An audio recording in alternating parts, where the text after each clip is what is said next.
Hey everybody, so today we are gonna put a deck filler piece into this space that I'm currently cleaning out that has this big giant plant in it. For whatever reason, whoever built this deck left this big gap open right by the utility door you can see right there that you can definitely step down into and break your leg. I think it was for that plant or just any plant or whatever, but the deck is so small and that gap takes up so much space. So today we're gonna fill it and it's gonna be super simple. Right now I'm just measuring out some 1x6s that are pressure treated wood for outside. I'm just cutting 8-foot boards in half basically. I need 3 4-foot long 1x6s for the actual planks. Those are my 2x4s. I'm measuring out into 1-foot increments. I have 2 4-foot ones there, also pressure treated for the outside. I was gonna go with 4x4s. These are for the legs of the piece I'm making, but they didn't have 4x4 pressure treated wood. So I just got these 2 2x4s and I'm gonna glue them together into 4x4s. And then here I'm just cutting all my pieces on my handy dandy miter saw, which I love, which is the best. Always make sure to wear ear protection. Sometimes I see woodworking videos and people on their miter saws and they're not wearing ear protection. It's like, yeah, it's maybe like one quick cut, but these things are really loud, y'all. Really, really loud. I mean, it's even kind of loud with my like industrial grade headwear I'm wearing. Anyway, but I'm just cutting all my pieces. Like I said, these 2x4s are going to be the legs, and then I needed 2 16-inch pieces to be kind of like the spines, I guess, which is what I'm going to screw all of the planks into, and that'll hold them together, and then I'll put the legs kind of on them, I guess, but underneath. Basically, and for those I just used scrap wood I had, but I suggest using 2x4s like on their side, like you're drilling into the 2-inch part, so that it's long ways. I had 1 2x4 and my other piece was a 1x3, and that was way too skinny. You can see it there, it's the piece in the foreground, but that's all I had and I didn't think about it. And anyway, and so now I'm just putting my planks onto those 2 spines. That's what I'm just calling them. I don't know if that's what they're called, but they're just gonna hold all my planks together. Just kind of making sure they're even. I'm using a dowel rod to make the spaces between them even, so that it looks as natural as possible, even though I'm just like throwing wood into a big hole. I'm using a 3-inch, I believe, black, it doesn't matter the color, but I got the black ones, deck screws. And they have that star end, and they're really, really cool because they won't strip, no matter how hard you try. And with these, it says you don't need to do any pre-drilling. Now, I'm pretty bad about pre-drilling anyway, so whenever I see a thing that's like don't have to pre-drill, I'm like awesome, because I'm gonna forget anyway.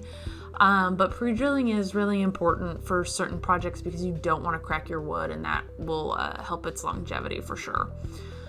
Anyway, so I've got those boards all screwed in, and so now that's one solid piece to my left there.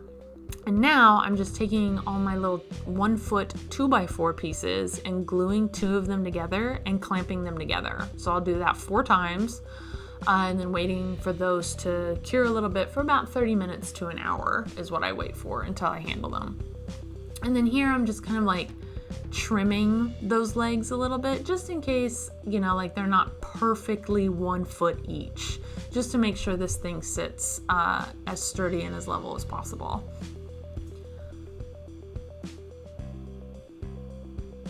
And then once I've got all of the legs done and trimmed and totally flat and perfect, here I've flipped over my deck piece and you can see those spines, and I'm just drilling into the spine into the leg. So like through the spine into the leg with those same 3-inch screws, and just doing that for each leg. I think I put 2 screws per leg in there.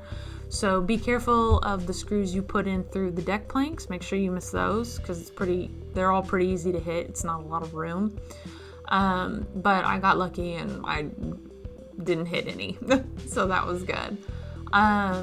this ended up being like a really good, it just ended up, the whole project just went really well.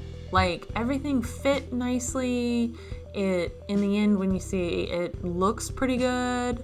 And it's really, really, really sturdy, which I was really proud about. Like you can feel good about standing on it. And here it is, unpainted. But it just, I don't know, I'm just like really proud of it, even though it's like a super simple, like kind of stupid thing. Like no one's even gonna see this, and like part of it's gonna be underneath the deck.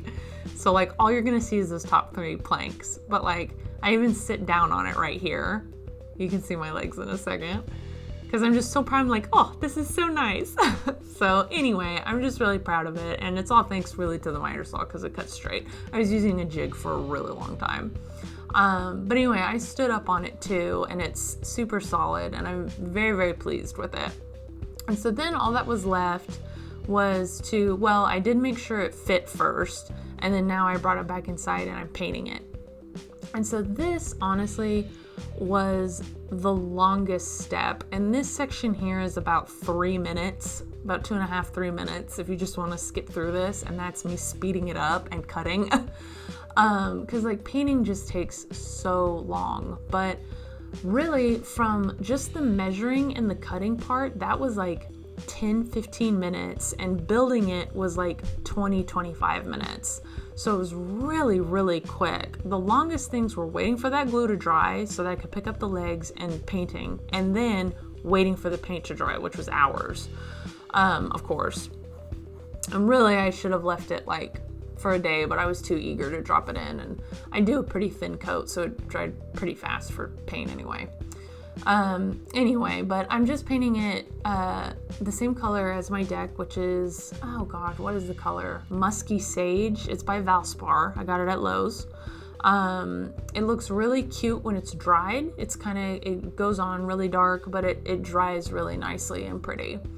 And well, you'll see it in a little bit. And then also on this wood, because like I said, it's pressure treated, and so it gets like a green tint to it with like the chemicals they use, and so that can affect like stains. And so I'm really happy that I painted our deck kind of soon after we moved in, because it was already painted, so I didn't feel bad about painting it again. And I'm glad it just all worked out 2 years later that I don't have to stain this piece, because it makes it look really kind of, staining treated wood it's kind of icky, or it can make it look kind of gross if you try to stain it light or something. Just my experience. But anyway, so after hours of waiting for it to dry, here's my husband generously carrying it out for me as I film. His idea, very sweet. And then we just drop it into place, and you'll see it wobble a little bit, and it's because it landed on, if you can kind of see some like twigs and root systems in there still from that plant I ripped out.